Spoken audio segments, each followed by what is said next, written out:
ಮಿತ್ರರೇ, ದಯವಿಟ್ಟು ಗಮನಿಸು. ಬುದ್ಧತ್ವ ಅಂದರೆ practising no problem consciousness.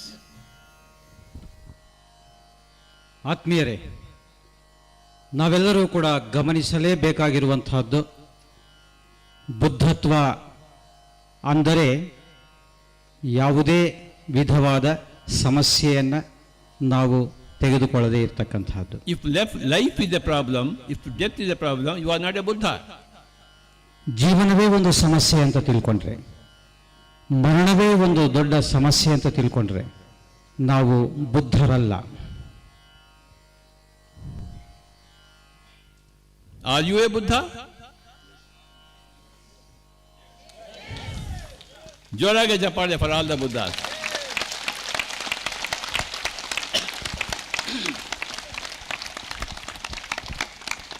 Remember this point. If life becomes a problem for you, if death becomes a problem for you, if anything becomes a problem for you, you are not a Buddha. ಯಾವಾಗಲೂ ಕೂಡ ನೆನಪಿನಲ್ಲಿ ಇಟ್ಟುಕೊಳ್ಳಲೇಬೇಕಾಗಿರುವಂತಹದ್ದು ಒಂದು ಜೀವನ ಅಥವಾ ನಮ್ಮ ಮರಣ ಅಥವಾ ಯಾವುದೇ ರೀತಿಯ ಸಮಸ್ಯೆ, ಅದನ್ನು ನಾವು ಸಮಸ್ಯೆ ಅಂತ ತಿಳಿದ್ರೆ ನಾವು ಬುದ್ಧರಲ್ಲ.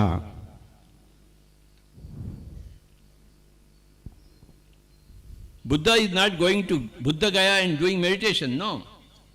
ಬುದ್ಧ ಅಂದರೆ ಬುದ್ಧತ್ವವನ್ನು ಪಡೆಯೋದು ಅಂತಂದ್ರೆ ಬುದ್ಧ ಗಯಕ್ಕೆ ಹೋಗಿ ವಾಪಸ್ ಬರೋದಲ್ಲ. Buddhatva means staying in your wherever you are, howsoever you are, and practicing no problem consciousness. ಬುದ್ಧತ್ವ ಎಂಬುದು ನಾವು ಇರುವ ಸ್ಥಳದಲ್ಲಿಯೇ ನಾವು ಯಾವುದೇ ಒಂದು ರೀತಿಯ ಸಮಸ್ಯೆ ಅಂತ ತಿಳಿಯದೆ ಜೀವನವನ್ನು ನಡೆಸೋದೇ ಬುದ್ಧತ್ವ. If you are running away from your circumstances, you are not a Buddha. ಯಾವುದೇ ವಿಧವಾದ ಸಂದರ್ಭಗಳನ್ನು ನಾವು ಸಮಸ್ಯೆ ಅಂತ ತಿಳಿದ್ರೆ ಅದು ನಾವು ಬುದ್ಧರಲ್ಲ ಅಂತ ನಾವು ತಿಳ್ಕೊಳ್ತೀವಿ. If you are staying in your circumstances happily, you are a Buddha. ಯಾವುದೇ ಸಂದರ್ಭದಲ್ಲಿ ನಾವು ಎಲ್ಲ ಸಂದರ್ಭಗಳಲ್ಲಿ ಸಂತೋಷದಿಂದ ಜೀವನವನ್ನು ನಡೆಸೋದೇ ಬುದ್ಧತ್ವ. Put one hand like this. Any problem? Any problem? Keep the hand for 5 minutes. Any problem? Let me see.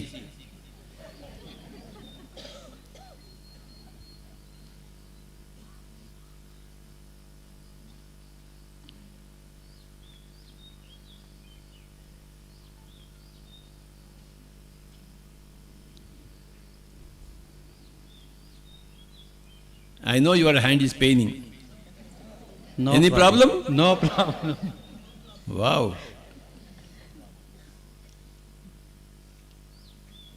No problem?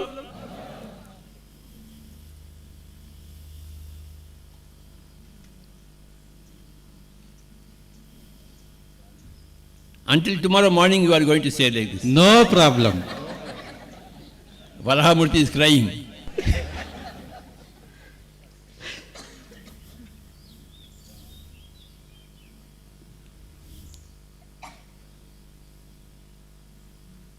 Okay, pass.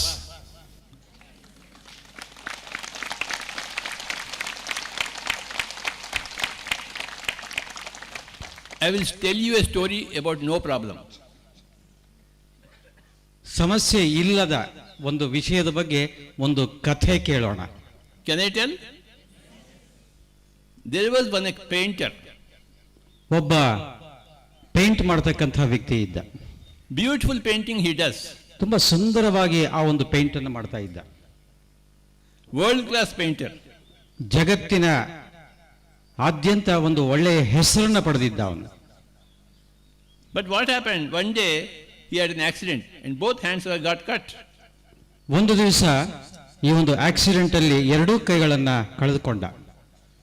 Was it a problem to him? ಅವನಿಗೆ ಏನಾದರೂ ಸಮಸ್ಯೆ ಆಗಿತ್ತಾ? No. ಯಾವುದೇ ಸಮಸ್ಯೆ ಆಗಿರಲಿಲ್ಲ. He started painting with his legs. ಹಾಗಾಗಿ ಕಾಲಿನಿಂದ ತನ್ನ paint ಅನ್ನ ಮುಂದುವರಿಸಲಿಕ್ಕೆ ಶುರು ಮಾಡಿದ. So he will paint with both the legs. ಎರಡೂ ಕಾಲುಗಳನ್ನು ಬಳಸಿಕೊಂಡು ಅಂದವಾದ ಚಿತ್ರವನ್ನ and became world class painter. ಮತ್ತೆ ಆ ಜಗತ್ತಿನ ಮಟ್ಟದಲ್ಲಿ ಒಂದು ಹೆಸರುವಾಸಿ ಪೇಂಟರ್ ಆದ. He had no problem, but why are you having problems? ಅವನಿಗೆ ಯಾವುದೇ ರೀತಿಯ ಸಮಸ್ಯೆ ಇಲ್ಲದೆ ಇದ್ದಾಗ ನಾವ್ಯಾಕೆ ಸಮಸ್ಯೆ ಅಂತ ತಿಳಿಬೇಕು? I'll give you one more example. ಮತ್ತೆ ಇನ್ನೊಂದು ಉದಾಹರಣೆ ನೋಡೋಣ. Sri Krishna's father and mother, ಶ್ರೀಕೃಷ್ಣನ ತಂದೆ ಮತ್ತು ತಾಯಿ, Devaki Devi and Vasudeva. Vasudeva ಮತ್ತು ದೇವಕಿ ಅವರು. They were married by Kamsa. ಅವರು They got married by Kamsa. ಕಂಸನಿಂದ ಅವರು ಮ್ಯಾರಿಡ್ ಆಗಿರ್ತಾರೆ, They were good ವಿವಾಹವಾಯಿತು. friends. ಅವರು ಒಳ್ಳೆಯ ಮಿತ್ರರೂ ಆಗಿದ್ದರು. But one day, Kamsa came to know that whoever is the child of Devaki Devi is going to kill him.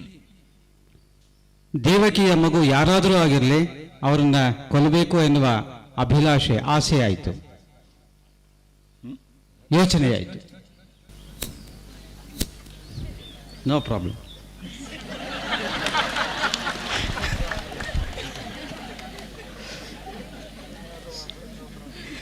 So, he put both of them in the jail.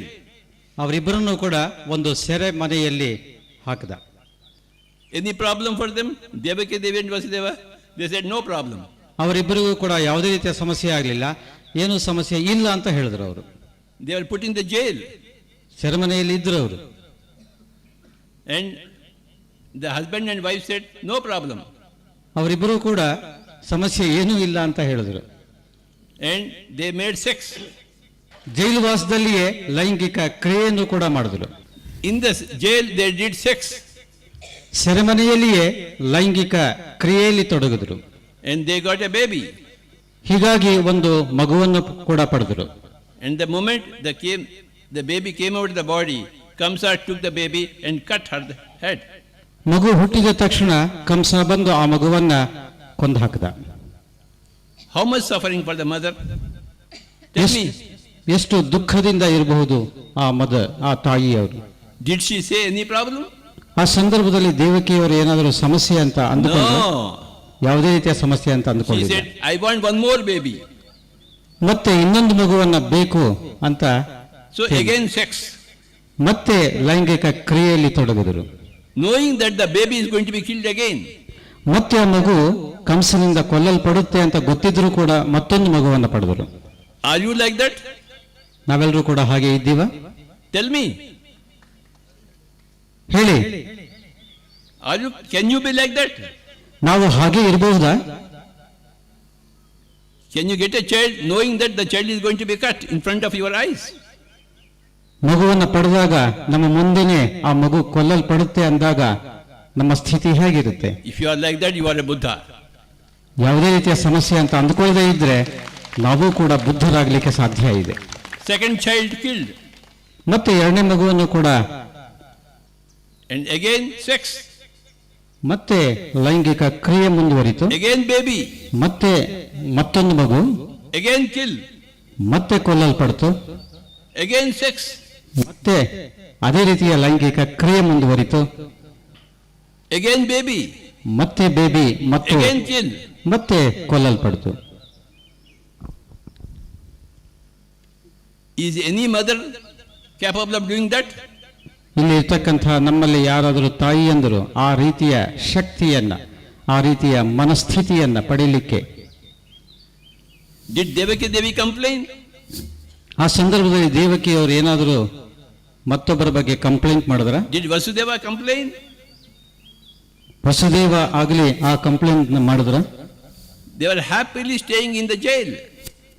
ಆ ಸೆರೆಮನೆಯಲ್ಲಿ ತುಂಬಾ ಸಂತೋಷದಿಂದ ಅವರು ತಮ್ಮ ಜೀವನವನ್ನು ಮುಂದುವರಿಸಿದರು. And what is your problem? ಹಾಗಾದ್ರೆ ನಿಮ್ಮೆಲ್ಲರ ಸಮಸ್ಯೆ ಏನು? My husband is not giving me dosha. That is your problem. Husband says, I want hot dosha. Wife says, you are not taking me to the movie. My goodness, what kind of people are you? Compared to Vasudeva and Devaki Devi. And of course she gave finally a baby, Lord Krishna. ಅಂತಿಮವಾಗಿ ಶ್ರೀಕೃಷ್ಣ ಎಂಬತಕ್ಕಂಥ ಮಗುವನ್ನ ನೀಡಲಾಯಿತು. If all the parents are like Vasudeva and Devaki Devi, all the children will be like Sri Krishna. ಹೀಗಾಗಿ ಎಲ್ಲ ಪೋಷಕರು ತಂದೆ ತಾಯಿಗಳು ದೇವಕಿ ಮತ್ತೆ ವಸುದೇವ ರೀತಿಯಂತೆ ಇದ್ರೆ ಅಂತಿಮವಾಗಿ ಕೃಷ್ಣನಂತೆ ನಾವು ಕೂಡ ಪಡಿತೇವೆ. The best people on this whole earth are Devaki Devi and Vasudeva. ಇಡೀ ಭೂಮಂಡಲದಲ್ಲಿ ಅತ್ಯಂತ ಸುಪ್ರಸಿದ್ಧವಾದ ಪವಿತ್ರವಾದ ಸೋಲ್ಸ್ ಅಂತಂದ್ರೆ ಶ್ರೀಕೃಷ್ಣ ವಸುದೇವ ಮತ್ತೆ Devaki. Whenever you have a problem, think of Vasudeva and Devaki and your problem will solve, automatically dissolve. ಸಮಸ್ಯೆ ಏನಾದರೂ ಬಂದ್ರೆ ತಕ್ಷಣದಲ್ಲಿಯೇ ವಸುದೇವ ಮತ್ತು ದೇವಕಿಯವರನ್ನ ನೆನಪಿಸ್ಕೊಂಡ ನಮ್ಮೆಲ್ಲ ಸಮಸ್ಯೆಗಳು ಕೂಡ ದೂರವಾಗುತ್ತೆ. Ramana Maharshi had throat cancer. Ramana ಮಹರ್ಷಿಗಳು ಈ ಗಂಟಲಿನ ಕ್ಯಾನ್ಸರ್ನ Did he cry? ಅವರೇನಾದರೂ ಯೋಚನೆ ಮಾಡೋದು ಅದರ ಬಗ್ಗೆ? Happily said, okay, come, cancer, I love you. ಹಾಗಾಗಿ ರಮಣ ಮಹರ್ಷಿಗಳು ಕ್ಯಾನ್ಸರ್ ಬಂದಾಗಲೂ ಕೂಡ ಬರಲಿ, ನಾನು ಅದನ್ನ ಪ್ರೀತಿಸ್ತೇನೆ ಅಂತ ಹೇಳ್ತಾ ಇದ್ರು. I love cancer. ಆ ಕ್ಯಾನ್ಸರ್ನ ನಾನು ಪ್ರೀತಿಸ್ತೇನೆ. I love BP. ಬಿಪಿಯನ್ನು ಕೂಡ, ಬ್ಲಡ್ ಪ್ರೆಷರ್ನು ಕೂಡ ನಾನು I ಪ್ರೀತಿಸ್ತೇನೆ. love my child getting murdered. ನನ್ನ ಮಗುವನ್ನ ಕೊಲ್ತಾ ಇದ್ದಾರೆ ಅಂತಂದ್ರೆ ಅದನ್ನು ಕೂಡ ನಾನು ಪ್ರೀತಿಸ್ತೇನೆ. I love going to the jail. ಸೆರೆಮನೆಗೆ ಹೋಗ್ತಾ ಇದ್ದೀವಿ ಅಂತಂದ್ರೆ ಅದನ್ನು ಕೂಡ ನಾನು ಪ್ರೀತಿಸ್ತೇನೆ. Bala Gangadhar Tilak was sent to Andaman. Balagangadhara Andaman ಎನ್ನುವ 5 years. 5 ವರ್ಷಗಳ. And what did he do? He wrote a commentary on Bhagavad Gita. ಆ ಸಂದರ್ಭದಲ್ಲಿ ಭಗವದ್ಗೀತೆಯ ಬಗ್ಗೆ ತಮ್ಮದೇ ಆದ ಒಂದು ವಿಮರ್ಶೆಯನ್ನ ಮಾಡಿದ್ರು, ಬರೆದು ಕೊಟ್ಟರು. If you are sent to jail, what would you do? Keep on crying for 5 years. ನಾವೇನಾದರೂ ಸೆರೆಮನೆಯಲ್ಲಿದ್ರೆ 5 ವರ್ಷಗಳು ಅಳ್ತಾನೇ ಇದ್ವಿ. Tomorrow I am going to send all of you to the jail. Any problem? No problem. No problem. I will send Varahamurthy also with you. Any problem? Jesus was nailed. Jesus ಅವರಿಗೆ ಮೊಳೆಯಿಂದ ಹೊಡೆದು ಹಿಂಸೆ ಕೊಟ್ಟರು. And then what he said, you know? People, oh God, forgive them. They don't know what they are doing. ಆ ಸಂದರ್ಭದಲ್ಲಿ Jesus ಹೇಳಿದ್ದು ಏನಂತಂದ್ರೆ, ಜನಗಳನ್ನ ಕ್ಷಮಿಸು. He said, okay, I am going to be crucifixed. ಅವರದನ್ನ ಒಪ್ಕೊಂಡ್ರು, ಮಳೆಯಿಂದ ಹೊಡಿತಾ ಇದ್ರು ಕೂಡ ಆಯ್ತು ಅಂತ ಹೇಳಿ. And you have got complaints all for your stupid husband and stupid wives. ನಾವು ಎಲ್ಲ ವಿಷಯಗಳಿಗೂ ಕೂಡ ಮತ್ತೊಬ್ಬರನ್ನ ದೂಷಣೆ ಮಾಡ್ತಾ ಹೋಗ್ತೀವಿ. You want to murder your stupid husband. Varahamurthy was murdered, about to be murdered 10 times by his wife. Tell the truth. No problem Swamiji.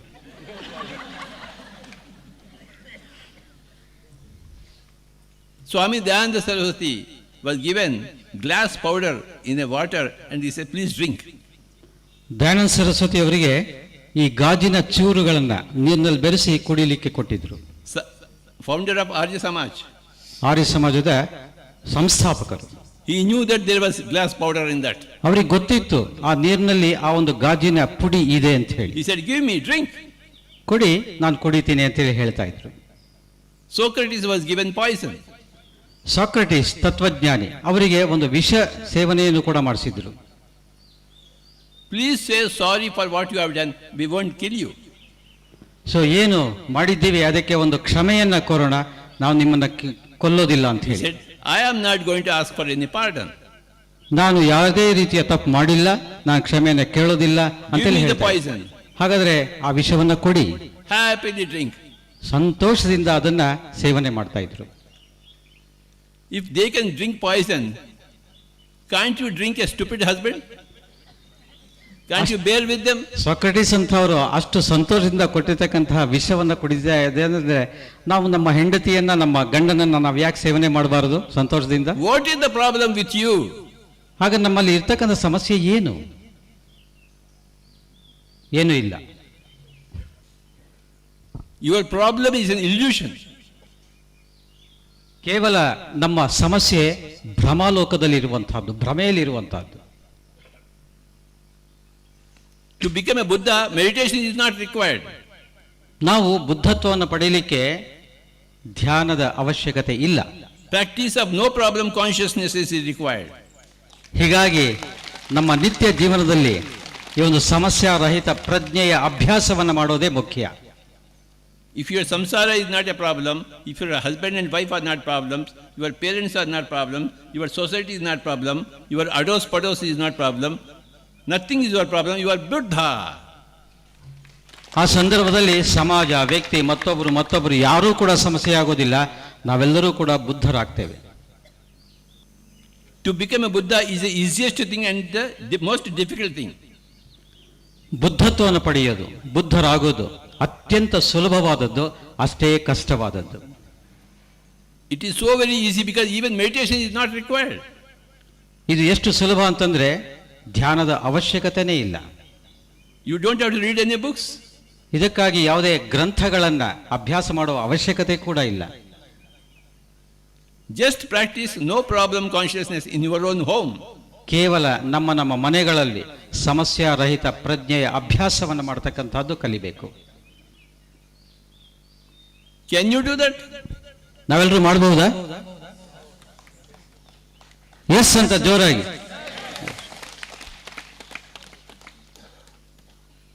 In PSSM, you learn how to become a Buddha. Pyramid spiritual societies ಮೂವ್ಮೆಂಟ್ನಲ್ಲಿ ನಾವು ಬುದ್ಧರಾಗೋದು ಹೇಗೆ ಅನ್ನೋದನ್ನು ನಾವು ಕಲಿತೇವೆ. In a music college, you go to learn music. ಸಂಗೀತ ಶಾಲೆಯಲ್ಲಿ ನಾವು ಸಂಗೀತವನ್ನು ಕಲೀಲಿಕ್ಕೆ ಹೋಗ್ತೇವೆ. In a gymnastic center, you go to develop your muscles. Gymnastic ಸೆಂಟರ್ನಲ್ಲಿ ನಾವು ನಮ್ಮ ಮಸಲ್ಸ್ ಅನ್ನ, ಬಾಡಿಯನ್ನ ಫಿಟ್ ಮಾಡ್ಕೊಳ್ಳೋದು ಹೇಗೆ ಅನ್ನೋದನ್ನ ಕಲಿತೇವೆ. In PSSM, you learn to become a Buddha. ಹೀಗಾಗಿ PSSM ನಲ್ಲಿ ನಾವು ಬುದ್ಧರಾಗೋದು ಹೇಗೆ ಅನ್ನೋದನ್ನ ಕಲಿತೇವೆ. And how do you become a Buddha? ಹಾಗಾದ್ರೆ ಬುದ್ಧ ಆಗೋದು ಹೇಗೆ? Practicing no problem consciousness. ಹೀಗಾಗಿ ದಿನನಿತ್ಯ ಜೀವನದಲ್ಲಿ ನಾವು ಸಮಸ್ಯೆ ಅಂತ ತಿಳಿದೇ No ಮಾಡತಕ್ಕಂಥದ್ದು. food, no problem. ಆಹಾರ ಇಲ್ಲ, ಸಮಸ್ಯೆ ಇಲ್ಲ. No sleep, no problem. ನಿದ್ದೆ ಇಲ್ಲ, ಸಮಸ್ಯೆಯೂ ಕೂಡ ಇಲ್ಲ. Mosquito biting, no problem. ಸೊಳ್ಳೆ ಕಡಿತಾ ಇದೆ, ಸಮಸ್ಯೆ ಇಲ್ಲ. Once what happened, Vivekananda went to Ramakrishna. ಒಂದ್ಸತಿ ವಿವೇಕಾನಂದ ಸ್ವಾಮಿಗಳು ರಾಮಕೃಷ್ಣ ಪರಮಹಂಸರ ಹತ್ರ ಹೋದರು. He took his friend along with him. ಸ್ವಾಮಿ ವಿವೇಕಾನಂದರು ಅವರ ಮಿತ್ರರನ್ನು ಕೂಡ ಒಬ್ಬನ್ನು ಕರ್ಕೊಂಡು ಹೋದರು. Vivekananda told his friend, you just wait for 20 minutes, I will go meditate and come back. Vivekananda ತಮ್ಮ ಫ್ರೆಂಡ್ ಹೇಳಿದ್ರು, ಒಂದು 20 ನಿಮಿಷ ಇಲ್ಲೇ ವೆಯ್ಟ್ ಮಾಡಿ, ನಾನು ಒಳಗಡೆ ಹೋಗಿ ಧ್ಯಾನ ಮಾಡಿ ಬರ್ತೀನಿ. It was evening. ಅದು ಒಂದು ಸಂಜೆಯಾಗಿತ್ತು. So he was sitting under a tree and doing meditation. ಅವರು ಒಂದು ಮರದ ಕೆಳಗೆ ಕೂತು ಧ್ಯಾನಸ್ಥರಾದರು. After half an hour, 1 hour, 2 hours, this fellow is not getting up. ಅರ್ಧ ಗಂಟೆ, 1 ಗಂಟೆ, 2 ಗಂಟೆಗಳಾಯಿತು, ಸ್ವಾಮಿ ವಿವೇಕಾನಂದರು ಬರಲಿಲ್ಲ ಈ ಕಡೆ. And his friend came, where is Vivekananda? ಮಿತ್ರರು ಈ ಕಡೆ ಬಂದರು, ಎಲ್ಲಿ ವಿವೇಕಾನಂದರು ಎಲ್ಲಿ ಅಂತ ಹುಡುಕ್ತಾ ಇದ್ರು. It was night. ಅದು ಒಂದು ರಾತ್ರಿ ಆಗಿತ್ತು. He saw one shape sitting under the tree. ಅವರು ಒಂದು ಮರದ ಕೆಳಗಡೆ ಒಂದು ರೀತಿಯ ಸ್ವರೂಪ, ಒಂದು ರೂಪ ಕಂಡ್ರು. He went near him. ಅವರ ಹತ್ರ ಹೋದರು. He saw Vivekananda doing meditation. ಅವರು ವಿವೇಕಾನಂದರು ಧ್ಯಾನ ಸ್ಥಿತಿಯಲ್ಲಿರೋದನ್ನು ಕಂಡ್ರು. There was a black carpet on his body. ಅವರ ಶರೀರದ ಮೇಲೆ ಒಂದು ಕಪ್ಪು ಬಟ್ಟೆ ಇತ್ತು. When he saw closely, it was not a cloth. ಹತ್ತಿರದಿಂದ ನೋಡಿದಾಗ ಅದು ಬಟ್ಟೆ ಅಲ್ಲ ಅಂತ ಅನಿಸ್ತು. There were thousands of mosquitoes on his body. ಅಲ್ಲಿ ವಿವೇಕಾನಂದರ ಶರೀರದ ಮೇಲೆ ಸಾವಿರಾರು ಸೊಳ್ಳೆಗಳು ಇತ್ತು. Looking like a black cloth. ಅದು ಒಂದು ರೀತಿಯಲ್ಲಿ ಕಪ್ಪು ಬಣ್ಣದಲ್ಲಿ ಕಾಣ್ತಾ ಇತ್ತು. No problem for him. ಹೀಗಾಗಿ ಸ್ವಾಮಿ ವಿವೇಕಾನಂದರು ಯಾವುದೇ ರೀತಿಯ ಸಮಸ್ಯೆ ಅಂತ ಅಂದುಕೊಳ್ಳಿಲ್ಲ. One mosquito problem for you. Hey, hey.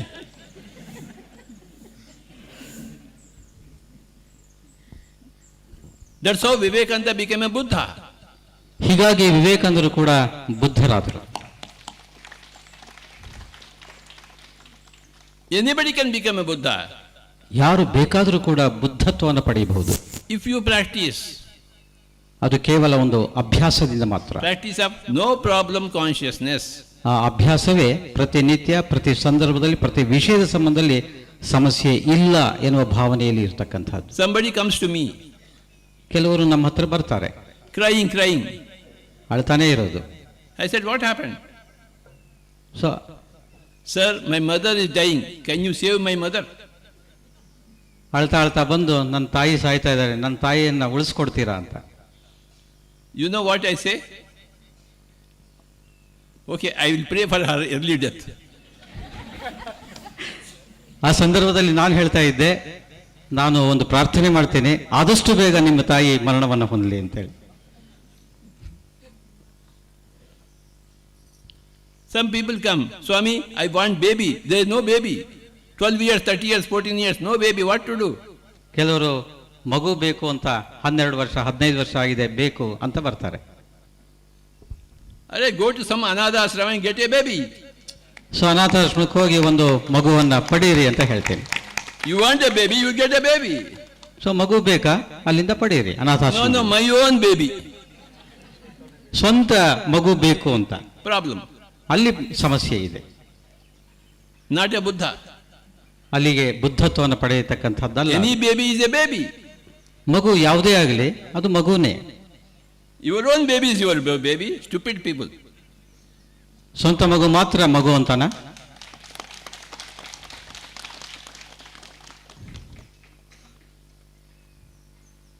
Actually, there is no problem for anybody on this earth.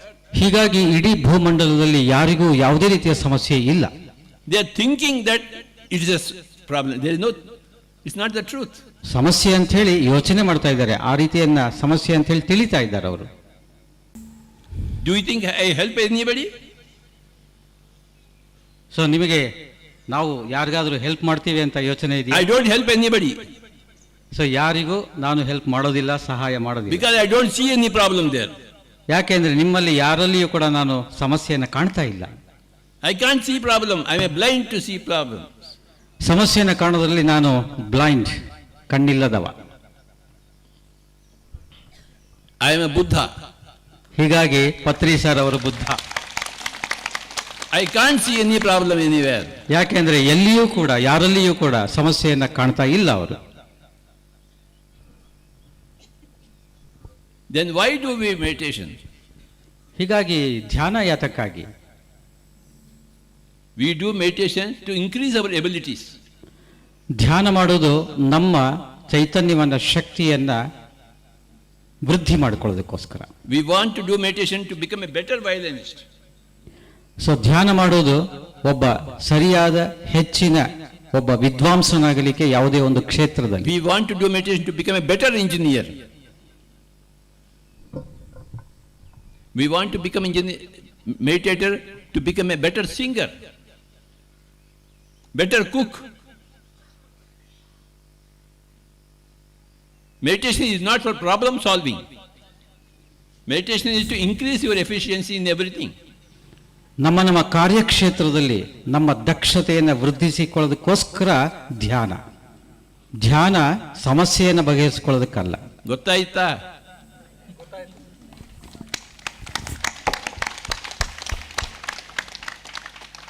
We are not doing meditation to become a Buddha. You can never become a Buddha through meditation. You can only become Buddha through practice of no problem consciousness. ಹೀಗಾಗಿ ಧ್ಯಾನ ಅಭ್ಯಾಸದಲ್ಲಿ ಇಟ್ಟುಕೊಂಡಿರೋದು ಬುದ್ಧತ್ವವನ್ನು ಪಡೆಯಲಿಕ್ಕಲ್ಲ. Somebody told me, sir, just now married 15 days, my husband died. Okay, get one more husband. Where is the problem? 15 ದಿವಸಗಳ ಹಿಂದೆನೆ ಮದುವೆ ಆಯಿತು, ಆದರೆ ಗಂಡ 15 ದಿವಸ ತೀರ್ಕೊಂಡಾಗ, ಸೊ ಇನ್ನೊಂದು ಮದುವೆ ಆಗು ಅಂತ ಹೇಳ್ತೀನಿ ಅಂತಂದ್ರೆ ಅಲ್ಲಿ ಸಮಸ್ಯೆ ಇಲ್ಲ. People create problems out of everything. Rama, Rama. ಪ್ರತಿ ಒಂದಕ್ಕೂ ಕೂಡ ಸಮಸ್ಯೆ ಅಂತ ತಿಳಿಯೋದೇ ದೊಡ್ಡ ಸಮಸ್ಯೆ. Huh? We do meditation to increase our abilities, sharpen our abilities.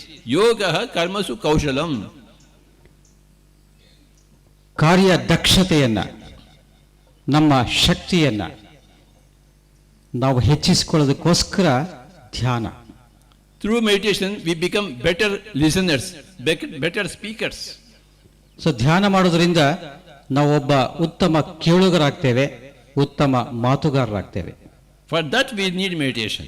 ಅದಕ್ಕಾಗಿ ಅಂಥವುಗಳಿಗೆ ಬೇಕಾಗಿರೋದು ಧ್ಯಾನ. Not for Buddhahood. ಯಾವುದೇ ಸಮಸ್ಯೆ ಅಂತ ತಿಳಿಯಲಿಕ್ಕಲ್ಲ ಅದು.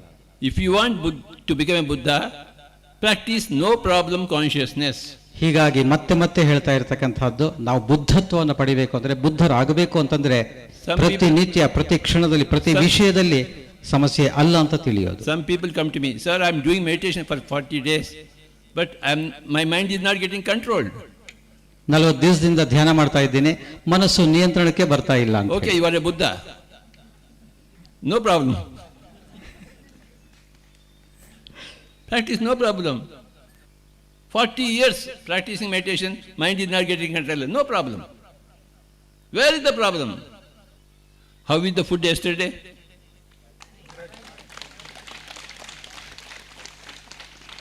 Any problem with the food? No problem. Thank you very much.